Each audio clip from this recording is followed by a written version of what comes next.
Banyak pendeta yang terlalu, menurut keyakinan saya, terlalu halusinasi. Oke. Dia bisa menyatakan bahwa naik turun ke surga seenaknya. Oh iya, ada Iya yang kan? ngaku sudah ke surga bolak-balik Iya. ya. Saya mau khotbah hari ini, semalam saya bertemu dengan Tuhan di surga. Waduh. Nah, bahkan ada yang lebih parah lagi. Barusan Roh Kudus berbisik kepada saya harus menyampaikan ayat ini. Widih. Yang benar Pak Pen, jangan bercanda lah. Oh, aduh. Ini masalah iman nih, serius saya bilang gitu. Ah, kok begitu? Iya. Serius? Iya, kapan? Besok rencananya, saya bilang gitu kan. Lah, kalau Pak Pen pindah berarti Pak Pen kan punya pemahaman yang sesuai dengan apa yang Pak Pen pikirkan. Nah, aku yakin yang Pak Pen pilih itu yang benar, ya ajaklah aku. Oh gitu. Masya Allah. Lah terus belum sadar? Sampai sekarang belum. Baik, bismillahirrahmanirrahim. Assalamualaikum warahmatullahi wabarakatuh. Alhamdulillahirrabbilalamin. Wassalatu wassalamu ala rasulillah.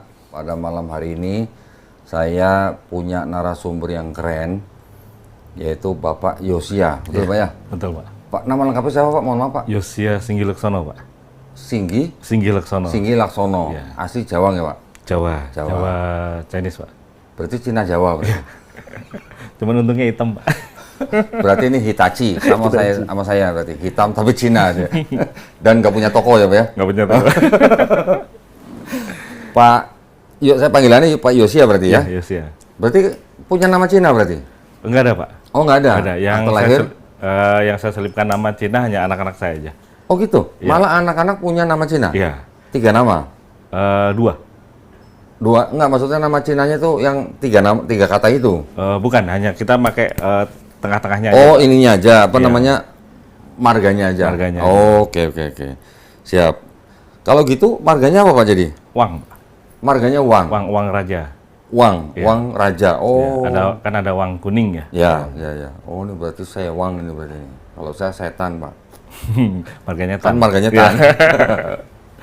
Oke, Pak Yosia tinggal di mana sekarang? Saya tinggal di Cikampek Pak. Cikampek. Iya. Oke. Oh berarti dari Jawa pindah ke Cikampek. Merantau sempat di Bandung juga di Pangalengan. Oh pernah Iya. ke sana. Nah ceritanya Pak Yosia ini baru masuk Islam 28 Senin kemarin, Ramadan. 16 Berarti berarti ya. 16 Maret 2026. Tanggal 17. Jam 17. Oh, Atau jam tanggal 5. 16 Maret Iya. jam 17. Jam 17. Oke. Di mana Pak? Pondok sandatnya? Pesantren Al Busro Karawang Pak. Atau yang sering dikenal dengan Sankuro, Santri Quran Penghafal Al Busro. Di Karawang. Karawang, Truk Jambe Pak. Boleh cerita nggak Pak itu? Kok bisa dari Cikampek ke Karawang tuh gimana ceritanya? Sadatnya itu. Jadi kemarin itu sebetulnya saya ingin sadat dengan Pak Donditan. Oh gitu. Awalnya itu. Oh. Saya Bulan apa komunikasi. itu Pak? Ya, Bulan apa itu? masih bulan yang sama dan tanggal yang sama. Kan itu hari Senin, hari Jumat itu saya komunikasi dengan kakak saya. Ya, hari Jumat. HP mana HP? HP-nya. Oke. Biar lebih Ya. akurat Pak, berdasarkan Ya. data. Nah, hari Jumat itu saya komunikasi dengan kakak saya untuk menghubungi admin Kodonditan, Bapak Ustadz Dondi. Nah, singkat cerita, karena saya lagi nyetir, saya kalau lagi nyetir nggak, karena handphone kan dipakai map Pak, jadi telepon masuk nggak pernah saya. Jadi karena kakak saya tahu saya lagi nyetir, WA ke istri saya. Kalau admin Pak Dondi udah respon. Oke. Nah, singkat cerita, saya juga nunggu kakak saya kok. Kakak saya nggak ngabarin saya. Loh, istrinya lagi semobil sama Bapak? Awalnya semobil, karena waktu itu mobil kita trouble. Mobil kita trouble, pertama aki. Setelah itu ternyata dinamo ampere. Oke. Jadi akhirnya istri pulang. Oh bisa? Bisa. Terus? Istri pulang. Nah, saya ngubungin kakak saya. Ternyata kata kakak saya, ya udah tadi dibales ke HP Anita, maksudnya istri saya itu. Singkat cerita, saya bilang, ya Mbak, saya udah ke Pondok Pesantren Al Busro. Karena ketika lagi trouble, saya komunikasi dengan montir. Saya pengen jadi mu'alaf, tapi yang bisa membimbing iman saya itu betul-betul kafah. Gitu. Kenapa nggak di Pondok Pesantren aja, Oh, itu Ya. montir Montir yang bilang gitu. Di Kerawang? Di Kerawang, Pak Aska itu. Nah, karena saya buka Google, pondok pesantren terdekat, muncul Al-Busro. Oh gitu. Kerawang Timur, Kerawang Barat tuh Pak? Teluk Jambe ya. Oh, Teluk Jambe, tahu Teluk saya, Jambe ya. tahu. Nah, Iya. akhirnya singkat cerita, saya Dekat KIC Pak ya berarti ya? ya betul. Oke. Dekat Merkur Pak, kalau pondok pesantrennya. Merkur. Ya, Merkur. Ya. Nah, akhirnya saya komunikasi dengan Pak Ustadz tersebut. Saya diajak ketemu malam itu, kebetulan pas pelepasan santri ya. Pelepasan santri. Nah, di sana kita diskusi, saya bilang, Pak, kalau hanya sebatas syahadat, tukang sayur juga bisa mensyahadatkan saya. Tapi saya mengharap Bapak bisa membimbing saya tentang iman Islam saya. Saya bilang gitu. Nah, singkat cerita, beliau menanggupi untuk bisa membimbing saya. Nah, akhirnya waktu itu ada keluar ide biar ada istri sebagai saksi melihat saya syahadat. Akhirnya nggak malam itu, digeser hari. Akhirnya di hari Senin. Pas malam itu tuh 16 atau 17 ya Pak? Pas pelepasan santri. Jadi pas syahadatnya 16 atau 17 ya? 17 ya? Oh, 17 Senin. ya. Senin itu tanggal 17 ya? Mah, Senin. Ini ada Pak, di surat itunya. Di sertifikat Sertifikatnya ada. Nah, Di sertifikat. boleh nanti juga kirim ke saya Pak. Oh ya. Kalau- Nah, ini yang masih blanko Pak, karena Ya. pondok pesantren libur, mengirimkan ke saya seperti tadi Bapak, saya disuruh ngecek data dulu, apakah ada yang salah, baru nanti di print. Gitu. Nah itu, nah singkat cerita, akhirnya saya syahadat di pondok pesantren itu. Oh jadi malam itu Bapak ke pesantren, terus karena Bapak mau bawa istri untuk menjadi saksi, Ya, jadi di ditunda tanggal 16, Senin 16 Maret, 28 Ramadan. berarti Bapak ke pesantren tanggal 15. Hari Jumatnya itu Pak. Iya berarti Bapak Iya. pertama datang sendiri tanggal 15. Oh bukan, tanggal syahadatnya kan tanggal 16.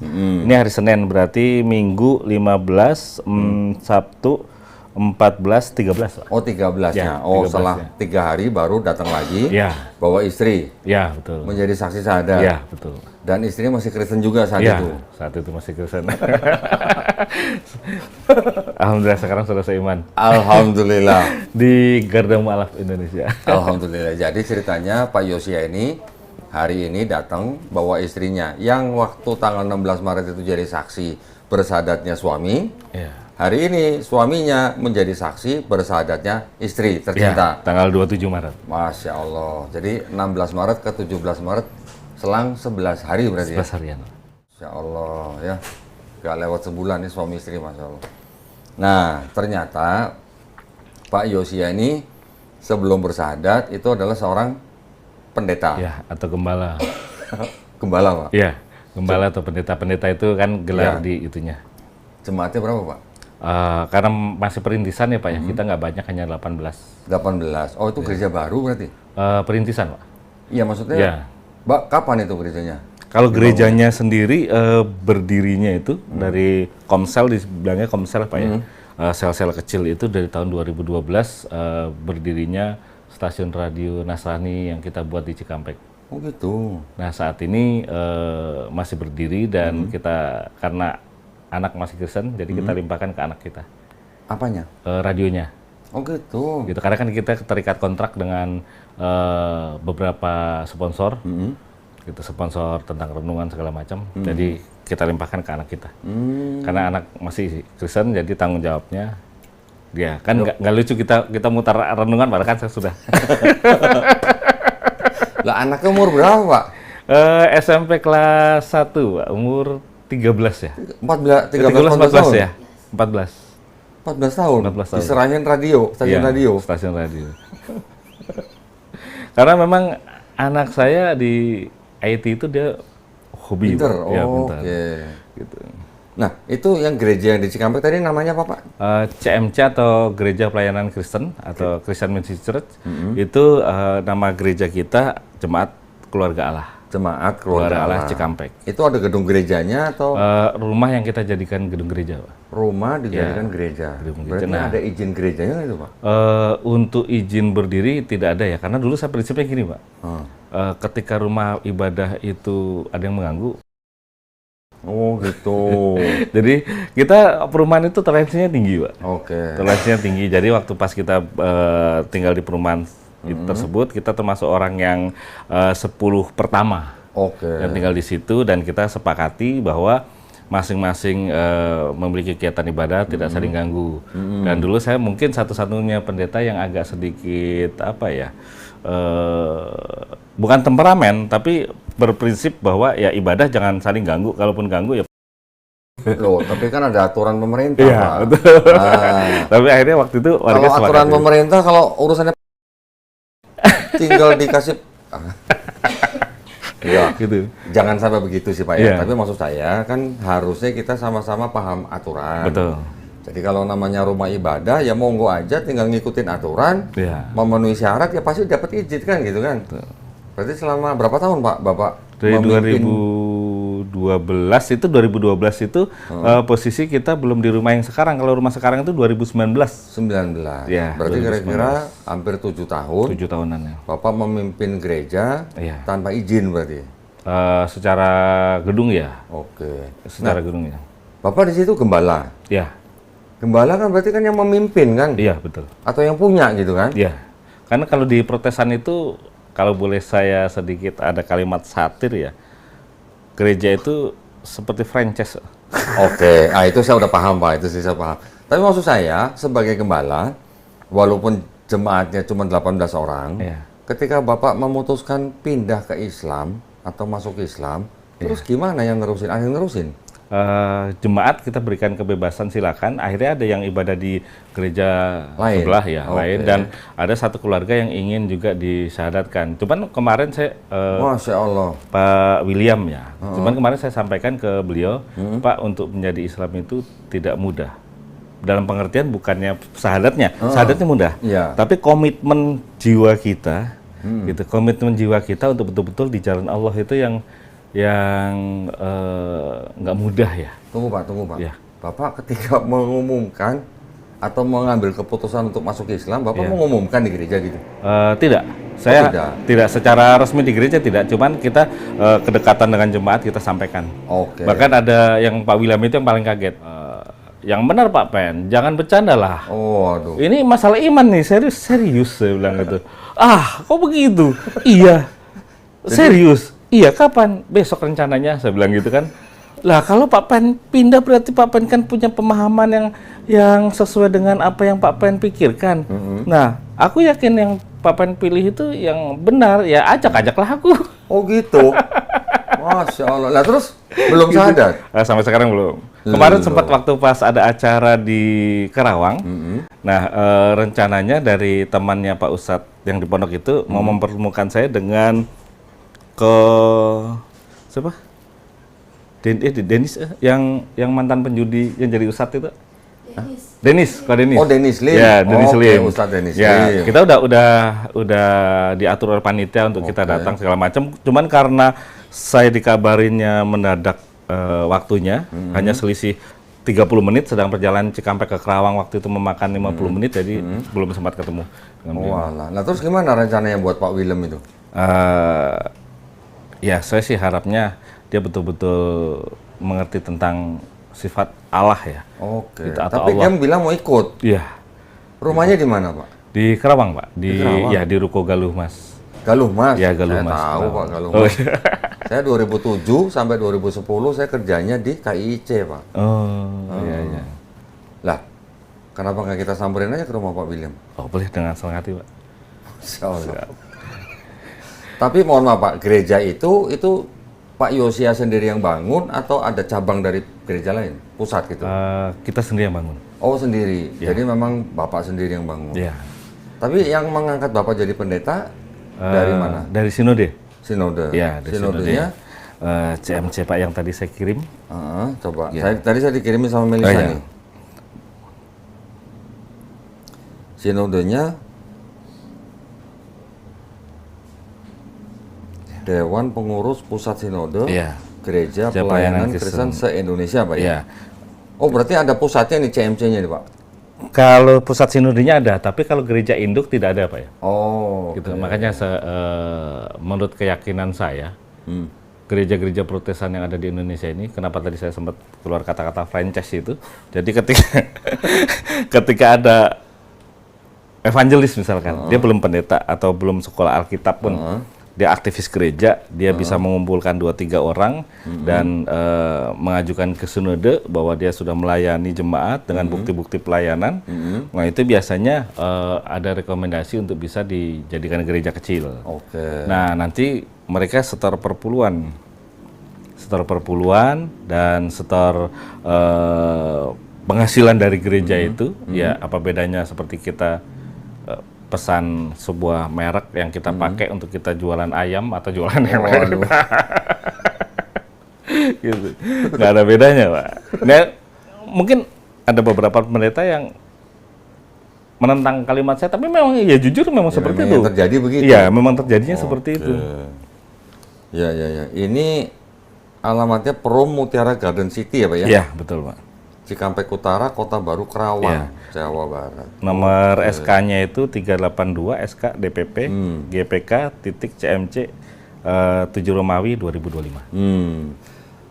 Pak Yosia sendiri dulu STT-nya di mana, Pak? Di STTRI, Pak, Jalan Cilodong, Cibinong, Bogor.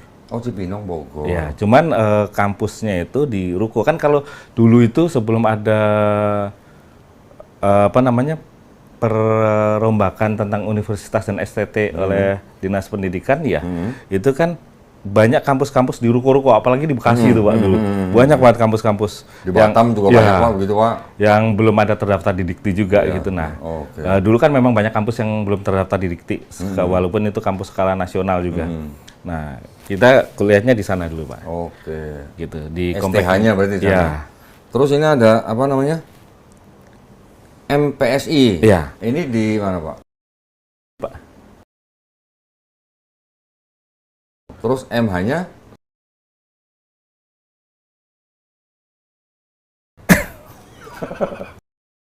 Iya, betul.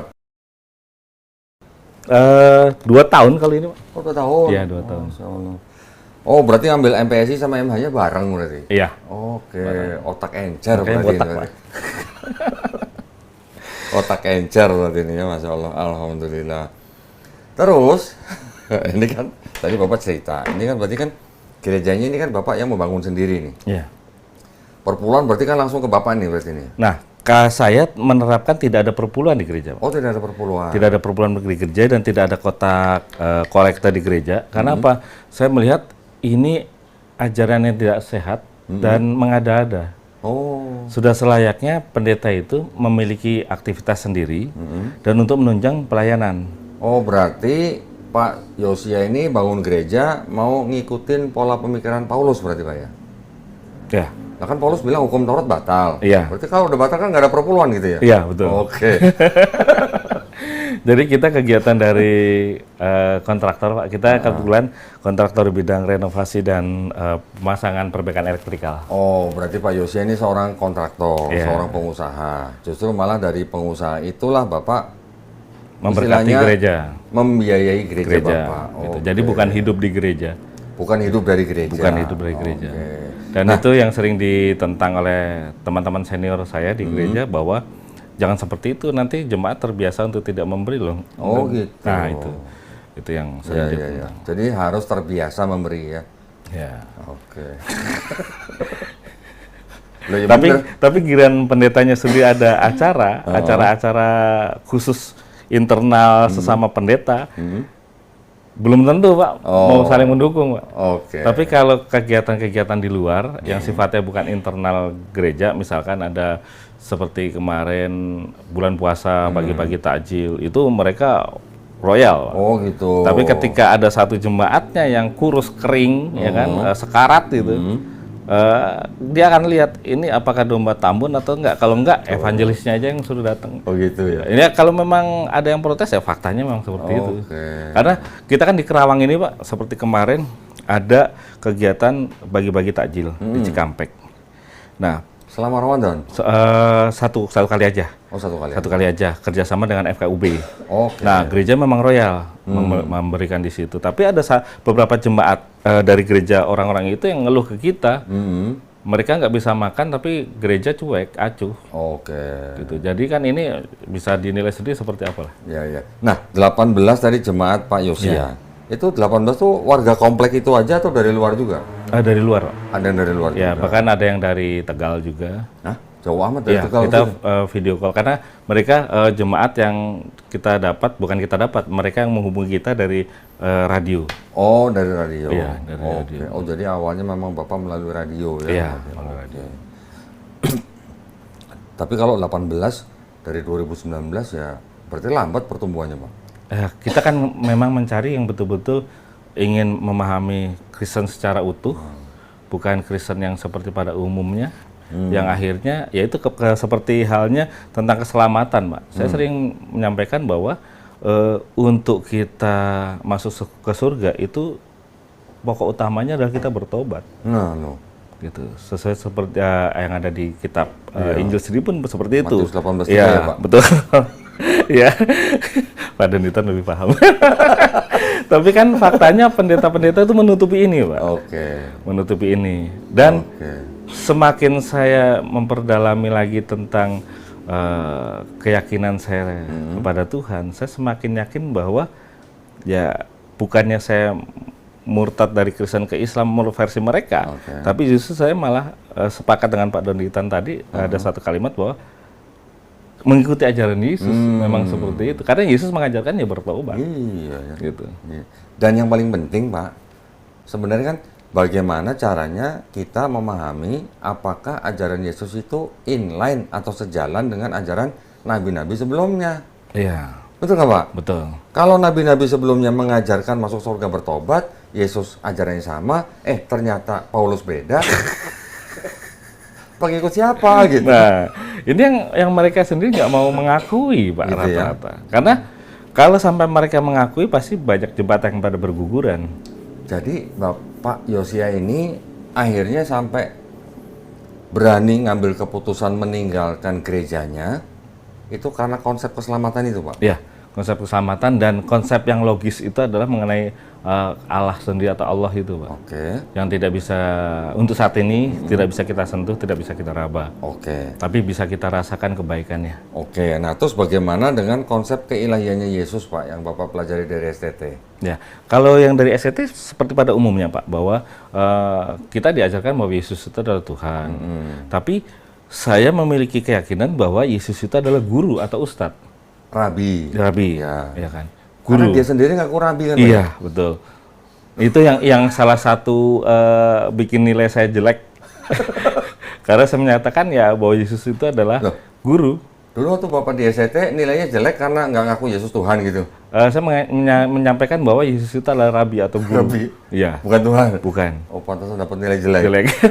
Untung masih lulus, Pak. Gitu.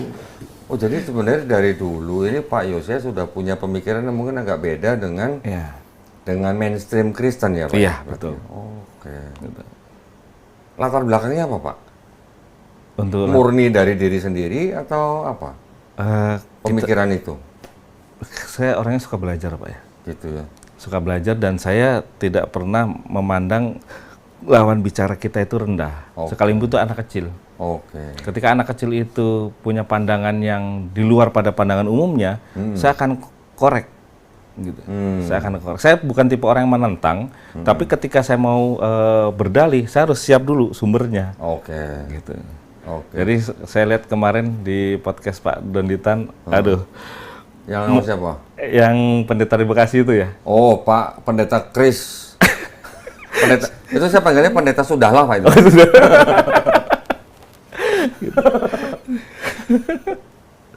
Iya, terus. Nah, bahkan perpuluhan sendiri pun pendeta membenarkan diri Iya. dan pemahamannya bahwa saat ini bisa dirubah dengan uang. Padahal kan nggak bisa seperti itu. Mereka kan mengaku sebagai suku Lewi rohani ya, Pak? Ya, Gitu. Loh, Pak, jadi setelah Bapak memutuskan masuk Islam, berarti gereja Bapak ini otomatis tutup? tutup. Nah, rencananya kalau tuh Allah berkehendak, Pak, saya belum komunikasi intens dengan Pak Ustadz yang mensadarkan saya, tapi sempat ada suatu kalimat bahwa saya ingin kumpulkan para ustadz untuk bisa sebulan sekali minimal Oke. untuk kita bisa ngaji torikoh atau tasawuf Oke. di rumah itu, di tempat Oke. yang jadi gereja itu. Waduh, Masya Allah. Masya Gitu. Allah. Nah, ini tadi saya penasaran gini, Pak. Kalau Bapak sudah ngambil keputusan dalam tanda kutip meninggalkan jemaat Bapak, terus sampai akhirnya ada beberapa jemaat Bapak yang mau ikut Pak Yosia, Iya. contohnya tadi seperti Pak William, saya mengusulkan, Bapak saya temenin ke rumahnya Pak William, Oh, siap. Bapak yang mensadatkan mereka. Oh, Nanti sertifikat bisa dari saya. oh iya. Gimana, Siap, Pak? siap. Boleh, boleh Pak, dengan senang hati. Bapak atur waktu, atur iya. jadwal, nanti kita atur dengan Melisa. Oh iya, Saya siap ke Kerawang, Pak. baik Pak. Sahadat di rumah mereka boleh, sahadat di masjid boleh.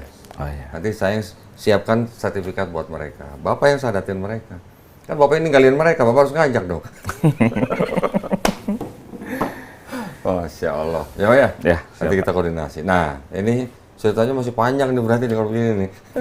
Nah, terus akhirnya yang membuat Bapak menerima Islam di bagian apanya, Pak? Tentang sifat Allah itu Pak. Sifat Allah. Ya, itu yang paling penting, paling utama. Oke. Karena Kristen itu selalu dalam kitab Kejadian, manusia dibentuk serupa dengan gambar Allah. Dan mereka mengilustrasikan bahwa Allah itu seperti kita. Oke. Atau kita seperti Allah, punya hidung, punya mata. Padahal arsinya Allah itu kan tidak bisa kita cerna begitu saja, Pak.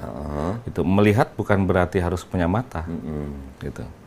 Mendengar bukan berarti harus ilustrasikan punya telinga, gitu. Iya, iya, iya. Waduh, dalam nih berarti ini Pak Yosia ini. Saya dari dulu paling menyukai tentang ketauhidan Islam itu, Pak. Oke. Karena kalau kita kupas-kupas lagi kan sampai dengan saat ini para pendeta tidak ada yang berani membahas kitab Injil Barnabas. Apapun itu alasannya, mau kesepakatan gereja kayak mau kesepakatan apapun itu kayak. Padahal menurut saya setiap kita mengupas sejarah itu kan harus kita lihat referensi dari manapun, Pak. Oke. Gitu. Ketika kita mau lihat penemuan candi misalkan, kita nggak bisa hanya lihat dari buku kitab Sangsekerta aja, kita bisa lihat dari peninggalan-peninggalan di laboratorium geologi atau dan lain sebagainya, atau dari dokumen-dokumen lain. Begitu juga membahas tentang sifat Allah itu atau Allah itu nggak bisa dari hanya Injil yang disepakati bersama, nggak bisa begitu juga. Kalau memang itu ada fakta-fakta yang bisa kita bongkar dengan fakta sejarah, ya berarti itu benar adanya. Oke. Gitu. Tapi yang dimaksud Injil Barnabas sama Pak Yosia ini Injil Barnabas yang abad berapa, Pak? Ya, yang di kitabnya ini Pak, sebentar. Saya lupa kalau abadnya ya, tapi di Ada ayat, 3 nih masalahnya, Pak. Iya, yang di ayatnya itu, Yang apa? sebentar, sampai saya simpan itu. Waduh, Masya Allah. Gitu. Nah, bab 41 Barnabas, atas perintah Allah, Mikael mengusir Adam dan Hawa dari surga. Kemudian Adam keluar dan berbalik melihat tulisan pada pintu surga, tiada Tuhan selain Allah. Oke. Dan yang mencengangkan lagi, dan Muhammad adalah Rasul Allah. Oke. Itu berarti dari gospel ya, Pak ya? Saya sebutnya Iya. gospel ya, bukan Injil ya. Itu saya sebutnya dari gospel Barnabas yang ditulis kira-kira abad 13 sampai 14 Masehi, Pak. Oh iya. Oke. Tapi ini mohon maaf ya, Pak ya. Iya. Bukan saya mengecilkan risetnya Pak Yosia ini. Tapi yang disebut dengan yang orang taunya Gospel of Barnabas atau Injil Barnabas itu ada 3, Pak. Yang pertama Epistle of Barnabas. Ini di abad kedua Masehi. Yang kedua ini Acts of Barnabas di abad ke-5 Masehi. Yang ketiga baru yang orang sekarang kenal dan Bapak tadi kutip, itu adalah yang disebut dengan Gospel of Barnabas, ditulis kira-kira abad 13 sampai 14 Masehi, dan diduga yang nulis adalah seorang mu'alaf. Nah, ya, jadi Gospel of Barnabas itu di kalangan Kristen ditolak, Ya. tapi di kalangan Islam juga ditolak, Pak. Oke, nanti kalau Bapak mau belajar lebih lanjut, di Gospel of Barnabas itu juga diceritakan bahwa Yesus menceritakan nanti akan ada Rasul lagi bernama Ahmad. Ya. Betul kan? Diceritakan lagi bahwa yang disalib bukan Yesus tapi Yudas Iskariot. Ya. Betul kan, Pak?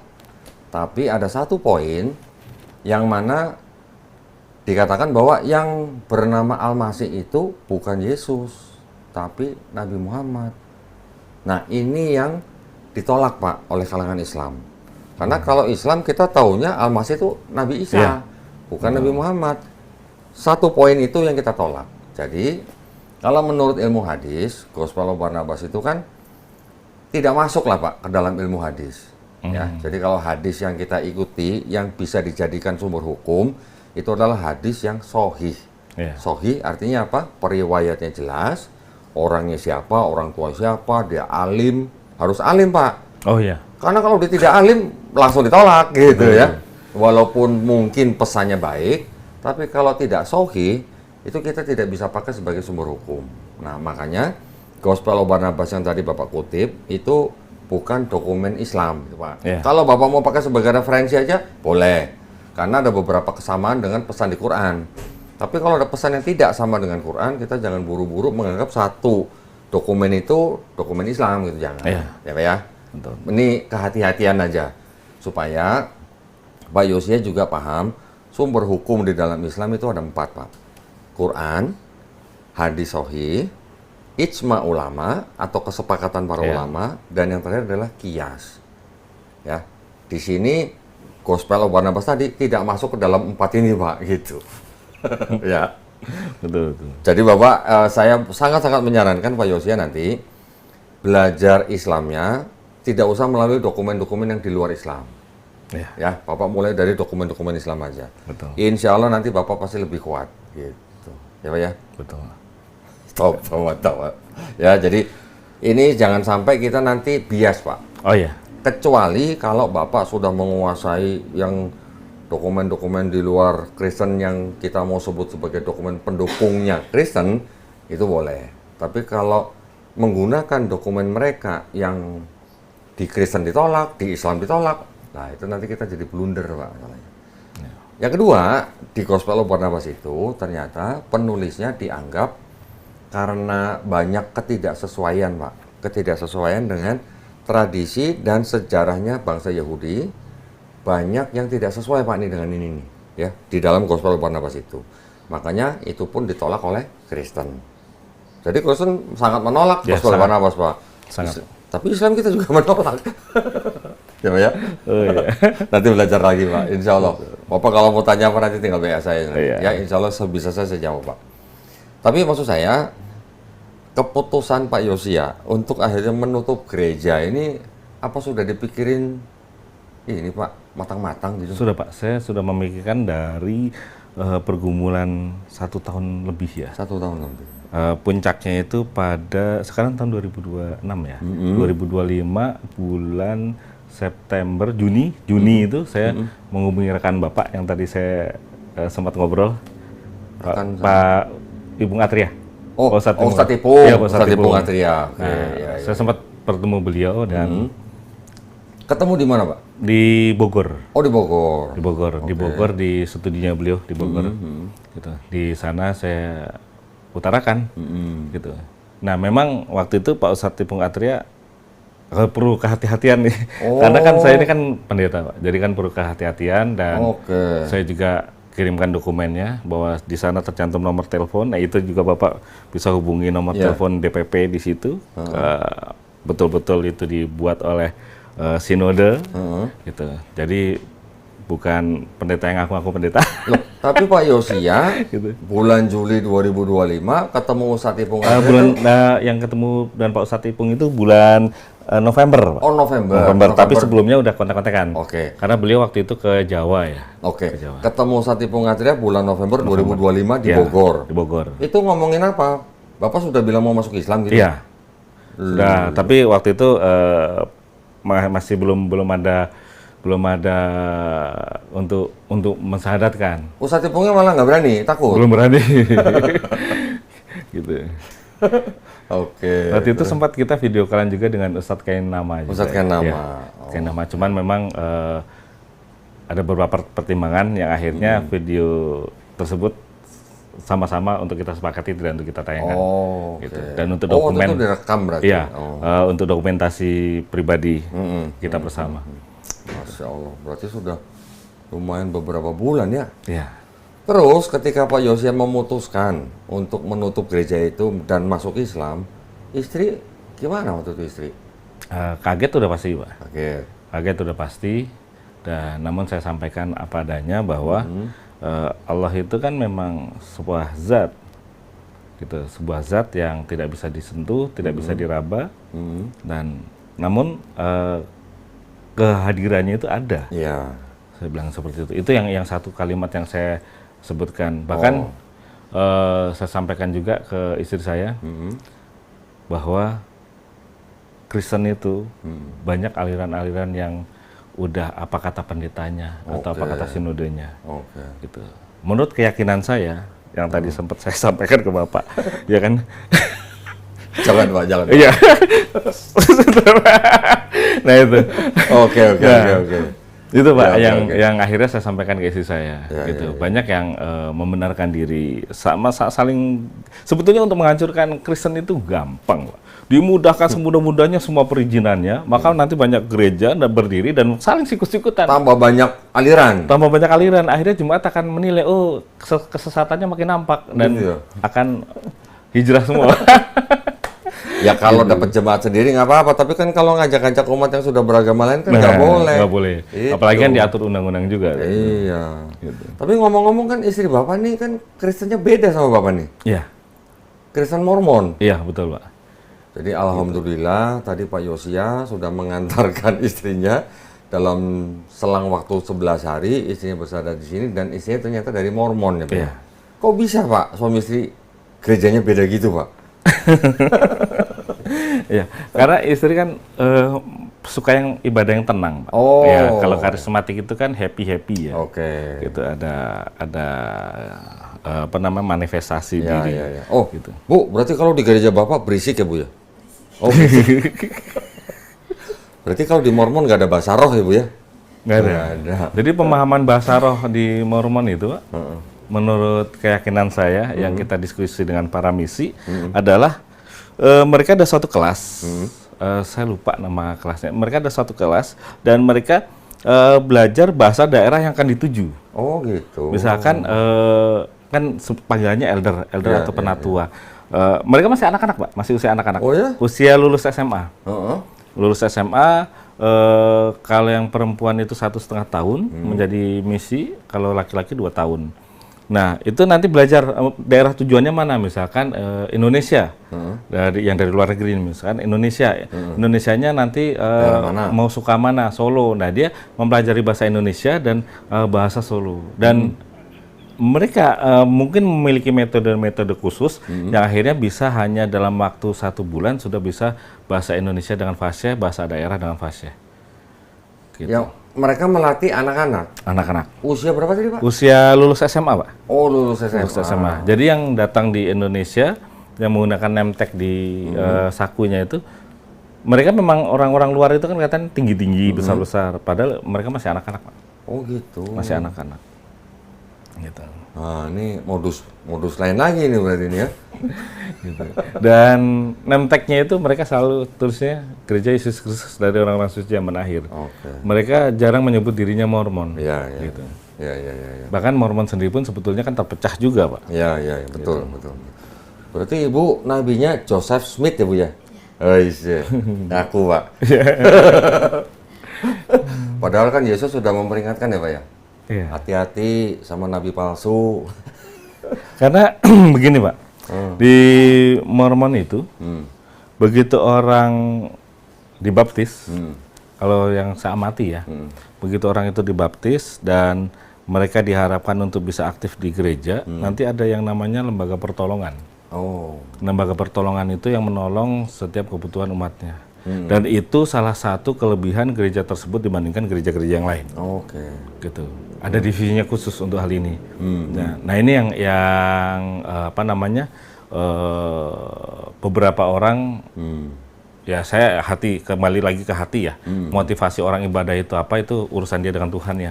Tapi itu satu poin yang berbeda dibandingkan gereja-gereja lain, gitu. Karena ketika orang itu aktif, dia bisa disejahterakan dalam kehidupannya. Gitu. Pak Yosia, saya penasaran nih Pak. Selama Bapak belajar di STT, Ya. sampai Bapak melayani, sampai punya gereja sendiri, selama itu yang Bapak pahami antara kata Tuhan dan kata Allah di dalam Bible Kristen itu apa, Pak? Sebetulnya saya paling tidak suka dengan Alkitab yang ada di Indonesia, bahwa Tuhannya orang Kristen itu disebutnya Allah. Oh, Bapak nggak setuju? Nggak setuju.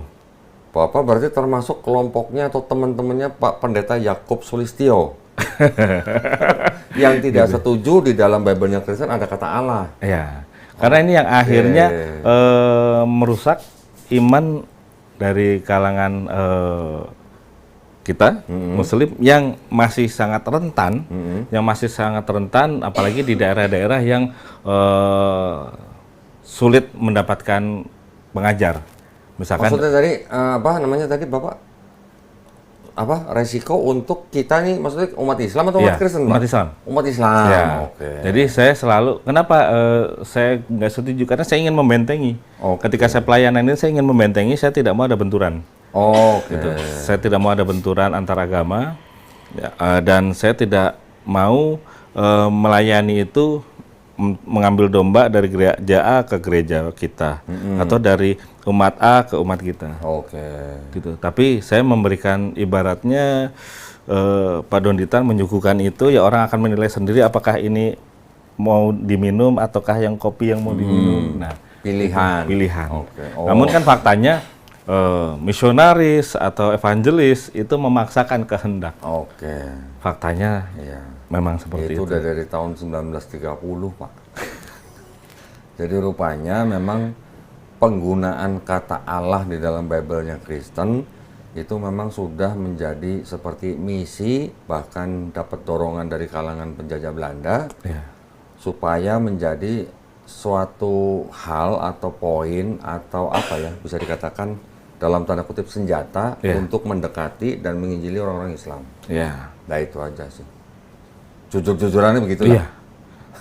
Karena pendeta-pendeta yang seperti Pak Yosia ini atau seperti Pak Yakub Sulistyo itu, mereka tahu bahwa kata Allah itu adalah nama Tuhan dalam bahasa Arab. Yaitu siapa? Yaitu nama Tuhannya orang Islam gitu. Tapi kenapa dipakai di dalam kitabnya Kristen? Ya tujuannya untuk mendekati itu. Gitu ya Pak ya? Wah. Baru tahu nih Pak Yosia ini, berarti ini sealiran sama Pak Yakub Sulistyo, pendeta Yakub Sulistyo, Pak. Dia di Tumenggung, Pak. Nah, saya dulu pernah podcast sekali sama beliau. Dia menentang, bahkan dia pernah dijadikan saksi ahli, Pak. Ketika siapa gitu ya yang menuntut LAI di pengadilan tentang penggunaan kata Allah itu, Pak. Pak Pendeta Yakub Sulistyo yang dijadikan saksi ahli di pengadilan itu. Cuman sidang itu tuntutan itu akhirnya di drop karena yang menuntut bukan yayasan atau lembaga gitu. Karena yang menuntut perorangan gitu. Wah, berarti Pak Yosia ini termasuknya. Tapi Bapak pakainya kan yang TB kan ya? Pakainya yang TB kan, terjemahan baru kan? Terjemahan baru. Makanya setiap kali ada tamu, Pak, saya kesini kalau ada orang Kristen, Pak, saya tanya, bedanya Tuhan sama Allah dalam Bible kamu apa? Bingung jawabnya. Pada bingung. Nanti kalau udah bingung baru saya bukain KBBI, Pak. Ya kan? Kasih KBBI baca, kelihatan jelas bedanya. Ya kan? Tapi ketika di Bible-nya Kristen yang terutama yang di Perjanjian Baru, mereka bingung sendiri nih, kayak nggak ada bedanya. Kalau baca 1 Korintus 8 ayat 6, hanya ada satu Allah yaitu Bapa, hanya ada satu Tuhan yaitu Yesus. Bedanya apa sebenarnya Tuhan sama Allah? Kalau pendeta mungkin jawabnya masih bisa bilang, oh kalau Tuhan itu berasal dari Allah gitu katanya. Tuhan itu adalah Allah yang berkarya di bumi katanya. Disebut Tuhan gitu. Karena dia adalah Mesias yang dijanjikan katanya. Kalau di Kristen itu Pak, kebanyakan itu mereka selalu mengajarkan kepada jemaat atau kepada orang awam bahwa beriman dulu. Kalau bagi saya, sering mengajarkan ke jemaat, silakan Anda cari kebenaran dari setiap ayat itu, karena ada ayat yang tersirat, ada yang tersurat. Nah ini, dan nggak semua Alkitab itu adalah firman Allah. Ada yang membahas sejarah, ada yang kata-kata dari nabinya atau rasulnya. Nah ini yang makanya saya sering sampaikan ke jemaat ketika kalian menyampaikan suatu ayat yang ada di Alkitab, jangan selamanya kalian selalu berkata bahwa firman Tuhan. Kalau yang dibaca itu bukan firman Tuhan, ya bukan. Gitu. Iya. Nah itu yang sering Jadi kan Bapak bilang di Bible ada firman Tuhan, ya, ada perkataan sejarah, Iya. ada perkataan Nabi. ya. Bapak lupa tadi ada cerita pornonya belum sebutin tadi, Pak. Itu di Kidung Agung, Pak. Oh iya. Masih ingat berarti Bapak. Di Kidung Agung. Tapi gini Pak, maksud saya gini. Kalau kita mempelajari Bible secara global konteks Pak ya, Iya. global konteks. Selama ini apakah Bapak tahu Perjanjian Lama itu asalnya dari kitab apa dan punya siapa? Iya. Dari mana Pak? Kan Perjanjian Lama. Nih. ya, Perjanjian Lama itu kan terdiri dari Taurat, gitu. Taurat, Jabur. Ya. Nah, cuman kan mereka mengkaburkan tentang kealahan ini, Pak. Di Perjanjian Lama. Di Perjanjian Lama ini dikaburkan oleh mereka dengan kitab Perjanjian Baru. Oh, maksudnya kealahan di dalam Perjanjian Lama dikaburkan dengan Perjanjian Baru. Iya, sehingga mereka menyatakan bahwa Allah itu berbentuk manusia, dan suatu yang sering kali berulang kalimat-kalimat pendeta, lebih mudah mana Allah menjadi manusia daripada manusia menjadi Allah. Dan Anda harus iman. Nah, kan nggak bisa seperti itu dong. Itu konteksnya nggak bisa seperti itu. Gitu. Gini maksud saya Pak. Yang tadi saya maksud Perjanjian Lama itu berasal dari kitab apa dan punya siapa? Iya. Bapak kan pasti tahu ini kan berasal dari kitabnya orang Yahudi. Iya, betul. Dari kitab Tanakh. Iya. Yang tadi Bapak bilang Taurat, Nevi'im, Ketuvim, gitu kan. Tapi itu melalui sebuah terjemahan Yunani yang disebut dengan Septuaginta, Pak. Iya. Di STT dulu Bapak pernah diajarin nggak Pak Septuaginta? Ada, Pak. Ada. Ada. Terus membahas ayat-ayat tertentu nggak Pak di Septuaginta Pak? Enggak juga, Oh, Pak. Enggak juga. diajarin nggak Pak di STT kalau Septuaginta itu telah mengalami resensi? Ada, tapi kebanyakan kalau untuk di SCT, kalau mereka yang ngambil alirannya misi, maka dia hanya fokusnya di pelajaran tentang misi. Oke. Gitu. Jadi ada fakultasnya itu bagian misi dan khotbah atau mimbar. Ketika mereka yang mengambil jurusannya mimbar, maka dia akan lebih condong ke pelajaran tentang berkat-berkat. Oke. Nah, kalau yang misi tentang Yesus adalah Tuhan, Sang Juru Selamat. Nah, nggak jauh-jauh dari itu. Oke. Gitu. Nah, tapi yang tentang Septuaginta segala macam itu Nggak dalam ya Pak ya? nggak di dalam. Berarti nggak diajarin Septuaginta mengalami resensi oleh Origen, Ya. mengalami resensi oleh Lucian, mengalami resensi oleh Hesisius. Ya. Berarti enggak ya Pak ya? Tidak ada. Oh, pantesan. Hampir STT rata-rata seperti itu. Iya, berarti saya paham lah. Berarti artinya STT tidak memfokuskan ke situ ya, hanya untuk penjurusan berarti ya, Ya, betul. misi atau ibadah gitu ya, ibadah. khotbah gitu ya. Khotbah. Oh, Liturgi di liturgi, oke. Pantesan Pak, waktu itu ada pendeta ngakunya kuliah di STT 13 tahun. Saya nggak tahu 13 tahun itu dia ngambil level apa, atau mungkin dia nggak lulus-lulus, saya nggak tahu. Tapi 13 tahun ketika saya bukain Septuaginta dia nggak tahu Pak. Nggak tahu dia. Nah, jadi maksud saya berarti STT itu memang tidak mencetak pendeta untuk paham Bible-nya, tapi mencetak pendeta untuk misi gitu ya, untuk misi atau untuk khotbahnya itu ya berarti ya. Sama seperti halnya di aliran Mormon juga, Pak. Misionaris sudah dibakukan dengan kata-kata baku. Oke. Ketika nanti ada pertanyaan ini, jawabnya ini. Anda bertanya ini, nanti Anda terangkan ini. Oke. Nah, ketika ada pertanyaan di luar daripada itu, mereka cenderung untuk enggan. Oke. Dan untuk diskusi terbuka pun, saya bisa bisa memiliki pandangan lah ya. Bukan kalau taruhan itu kesannya kan judi ya. Bisa memiliki pandangan yang 99,99%. Mereka tidak akan mau diundang, bukan debat, hanya mereka menyampaikan dan kita bertanya. Itu nggak akan mau. Tapi ketika di luar daripada itu, internal di luar dari kamera atau di luar dari studi, mereka mau. Tapi hanya fokusnya mereka hanya ada di Mormonnya saja. Dia tidak mau untuk membahas yang sejarah segala macam, apalagi yang seperti Septuaginta segala macam. Saya yakin mereka akan mundur.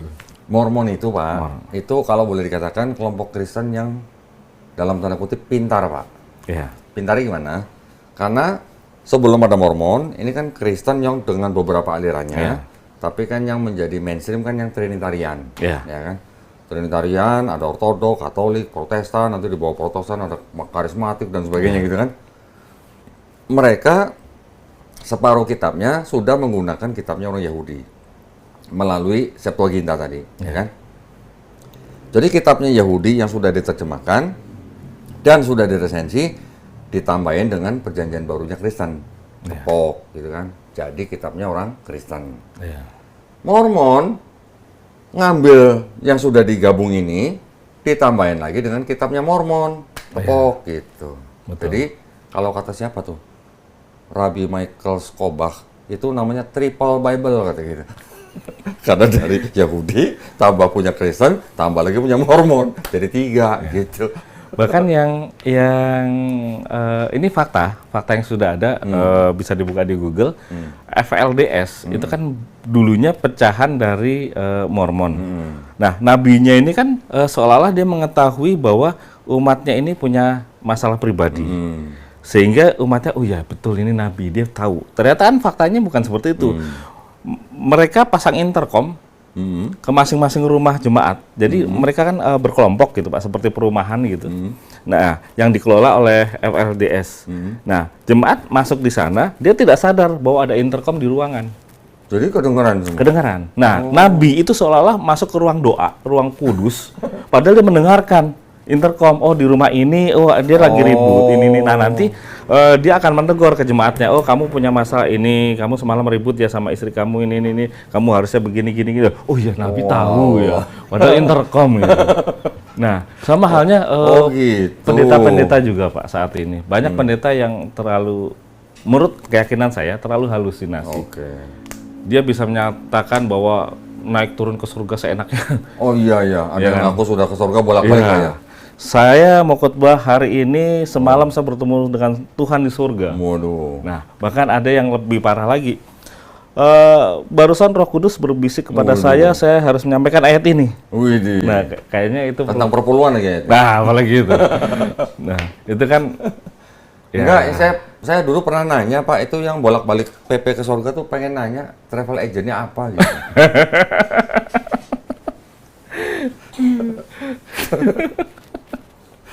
Siapa tahu kan Pak ya? Iya, betul. Siapa tahu kita mampu kan gitu bayar gitu kan.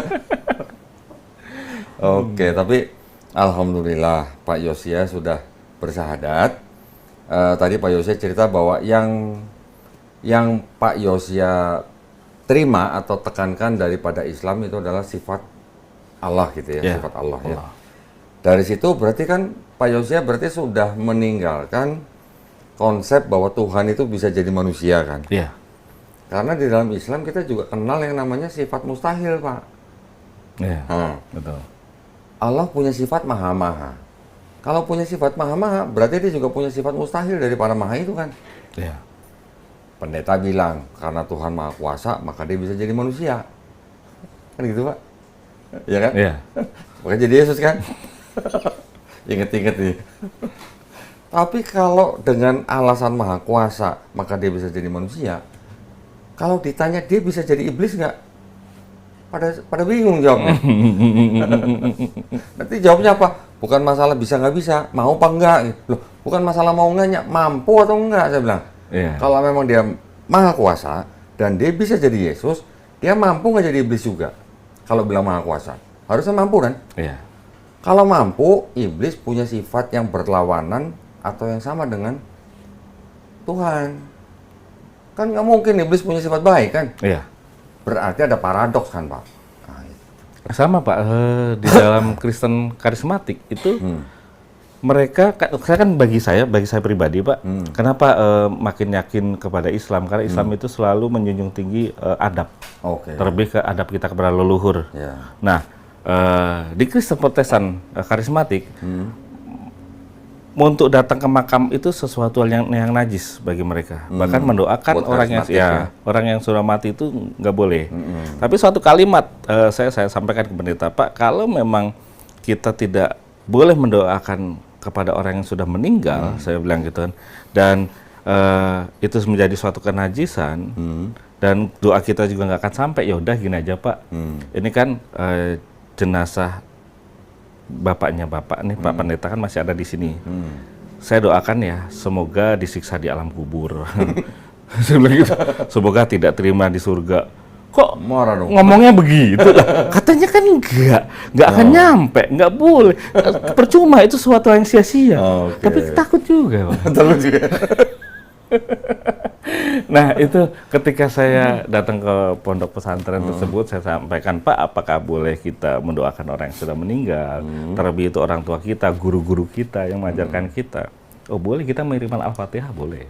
Kalau yang Muslim. Iya, kalau Muslim, betul. Kalau yang orang tua kita meninggal bukan dalam keadaan Muslim, nggak boleh, Pak. Iya. Tapi bukannya ada suatu suatu cerita, saya tidak tahu apakah itu hadis ataukah cerita di kalangan ulama ya.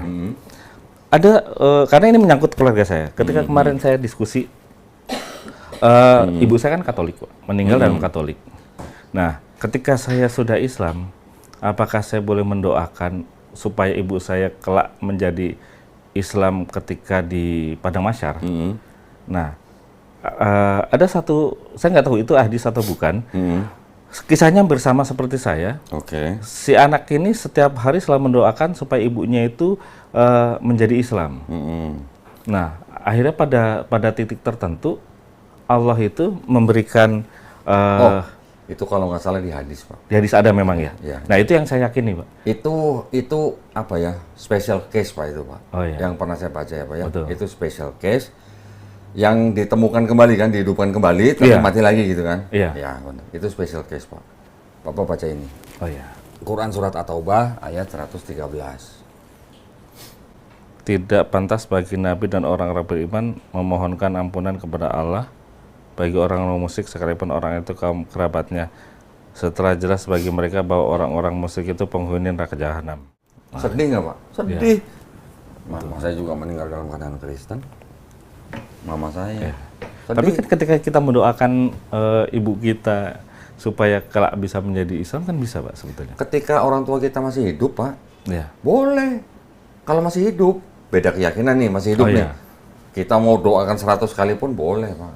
Tapi kalau sudah meninggal, ayatnya itu ini perintah Allah, Pak, bukan perintah Nabi, Pak. Ya. Kalau dibilang sedih, sedih. Orang tua kita ya. Tapi kan dalam special case tadi kan bisa seharusnya, Pak. Ya kalau special case kan berarti kan tidak bisa untuk semua orang, Pak. Iya, siapa tahu kita pilihan ya. Ya walau tapi kalau baca ayat begini kan berarti kan kita tidak boleh, Pak. Kalau baca ayat ini. Kalau tidak ada ayat ini, Bapak masih bisa ngomong gitu ya tadi ya. Mudah-mudahan saya special case gitu. Tapi karena ada ayat ini, sebaiknya kita mengikuti. Karena ini perintah Allah, bukan perintah Nabi. Ya. Kalau dibilang sedih, sedih. Mama saya juga meninggal 2010 dalam keadaan Kristen. Saya bahkan ya punya istilahnya punya apa ya? Punya keyakinan bahwa mama saya itu open mind sebenarnya dia. Open mind. Dia menjadi Kristen itu ya kebanyakan karena ikut-ikutan aja. Ketika dia Kristen, dia bisa bercerita tentang nabinya orang Islam gitu, Pak. Walaupun dia hanya dengar dari teman-temannya. Oh ya. Gitu. Wah ya saya sedih, tapi saya setelah mencari jawaban kemana-mana, diketemukan dengan ayat ini. Ya sudah, tapi yang menjadi penghiburan buat saya adalah setiap ruh daripada kita, ini kan berasal dari Allah. Ya. Ketika sudah ada yang meninggal, kembali ke Allah. Kita orang tua, dengan orang tua, antara orang tua dan anak, ini kan hanya di dunia. Ya. Apakah di alam sana nanti ada roh orang tua dan roh anak yang ada punya hubungan istilahnya darah gitu? Kan nggak ada. Roh kan nggak kenal darah, Pak. Betul. Jadi kalau begitu kan masing-masing ke roh. Nah itu aja. Ya kalau bilang sedih ya sedih, tapi ya Allah yang memerintahkan bukan kita. Yang memberi rahmat kan cuma Allah bukan kita, Pak. Iya. Itu. Saya tahu perasaan Bapak, saya tahu pasti, karena saya juga mengalami. Ya. Kita hanya serahkan saja kepada Allah. Udah gitu aja. Kita ikutin, kita jadi takwa kan? Kita ikutin perintahnya, jauhi larangannya. Selesai urusan. Itu aja, Pak. Ibu ya. Iya. Ya. Bapak, mudah-mudahan Pak Yosia dimudahkan untuk belajar Islam. Karena kalau kita membaca juga di Quran surat Al-An'am, Pak, ayat 125. Ketika Allah mengizinkan seseorang untuk beriman seperti Pak Yosia, Allah akan membuat dadanya Pak Yosia lapang untuk belajar Islam atau untuk menerima Islam. Tapi kalau Allah mengizinkan seseorang untuk tersesat, Allah akan membuat orang itu dadanya sesak dan sempit, Pak. Seperti apa? Seperti orang mendaki langit, coba. Orang mendaki langit kan memang makin lama makin susah bernapas kan, Pak? Berarti kan dadanya makin sesak dan sempit kan? Kira-kira gitu. Dan dari ayat itu pula, itu bukti, nggak mungkin itu karangan Nabi Muhammad, Pak. Kenapa? Karena tidak pernah kita baca hadis Nabi Muhammad SAW naik gunung yang tingginya mungkin 8.000 meter sampai susah napas di atas gunung. Kan nggak ada begitu. Paling tinggi gunung apa sih? Terima wahyu di Gua Hiro, gitu. Baru berapa ratus meter gitulah. Tapi dengan ayat itu membuktikan tidak mungkin itu karangan Nabi Muhammad SAW. Ya. Orang makin tinggi ke atas, mungkin berada di ketinggian 8.000, 10.000 meter di atas permukaan laut, orang itu udah susah bernapas, Pak. Iya. Dan kekurangan oksigen kan, Pak. Oksigen makin tinggi kan makin tipis, Pak. Dan ilmuwan yang pertama kali mengatakan bahwa makin tinggi oksigen makin tipis, ngomongnya baru abad 17, Pak. 1000 tahun setelah Quran diturunkan. Abad 7, abad 17. Seorang ilmuwan bernama Pascal, tahun 1648. Baru dia yang mengatakan, makin tinggi oksigen makin tipis. Bagaimana seorang nabi yang ummi bisa mengatakan hal seperti itu? Kalau dia nggak pernah naik gunung tinggi. Itu juga, Pak. Ya, jadi mudah-mudahan kita semuanya ini dilindungi dan dirahmati Allah SWT. Amin. Itu aja. Jadi yang kita perlukan hanya keberserahan diri aja kepada Allah. Oh, tapi Bapak saya tahu hari ini bahagia banget nih. Istrinya bisa hadat di sini, Masya Allah. Ya, dan nggak perlu nikah ulang, Pak. Karena cuma 11 hari. Iya, masih 11 hari, betul-betul. Bapak cuma perlu membawa akte nikah yang dari catatan sipil, bawa ke KUA, nanti dibuatkan semacam kayak isbat, nanti ditukar dengan buku nikah. Mudah-mudahan dimudahkan Pak semua, Pak. Amin, Pak. Tapi berarti yang yang usaha Bapak yang kontraktor masih jalan berarti kan? Masih jalan, Pak. Alhamdulillah. Yalah, mudah-mudahan lah. Mudah-mudahan kalau tadinya dari bisnis kontraktor bangun gereja, next time insya Allah dari kontraktor bangun masjid insya Allah. Amin. Insya Allah. Amin, Pak. Amin, Pak. Baik, Pak. Mungkin ada, Pak, yang belum diceritakan pengalaman Bapak nih?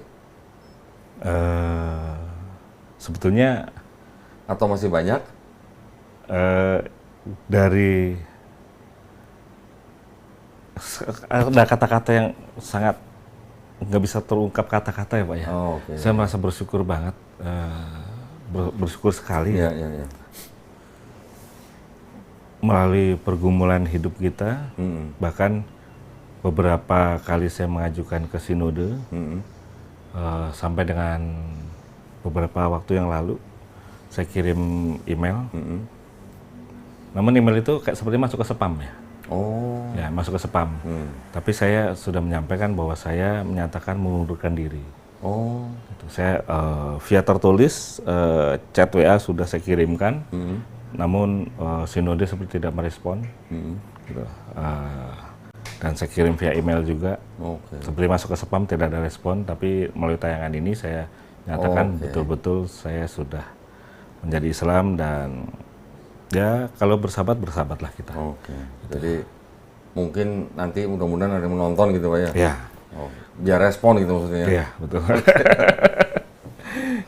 Alhamdulillah.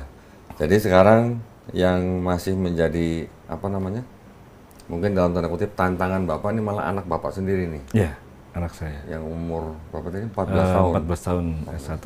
Laki-laki ya? Ya, laki-laki, Pak. SMP kelas 1 nih. SMP kelas 1. Ya, mudah-mudahan Allah lembutkan hati anak Bapak ya. Amin, amin.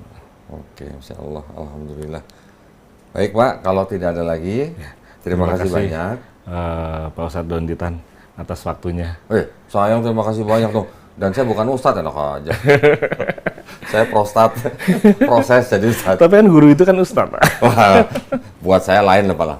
Tapi gini Pak, sebelum kita sudahi, saya pengen Pak Yosia ini memberikan pesan-pesan.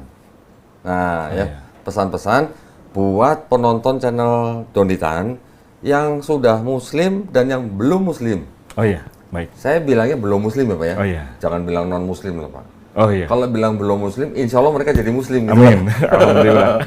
Monggo Pak, silakan Pak. Baik, terima kasih untuk penonton channel Bapak Ustadz Donditan. Oh, Pak Ustadz lagi. Bahwa ini saya sampaikan pesan ini untuk kawan-kawan kita yang belum muslim. Hendaknya kita beragama menggunakan akal dan kita harus bisa mencerna apakah pendeta atau uskup yang Anda saat ini berjemaah di sana itu betul-betul bukan orang-orang yang halusinasi.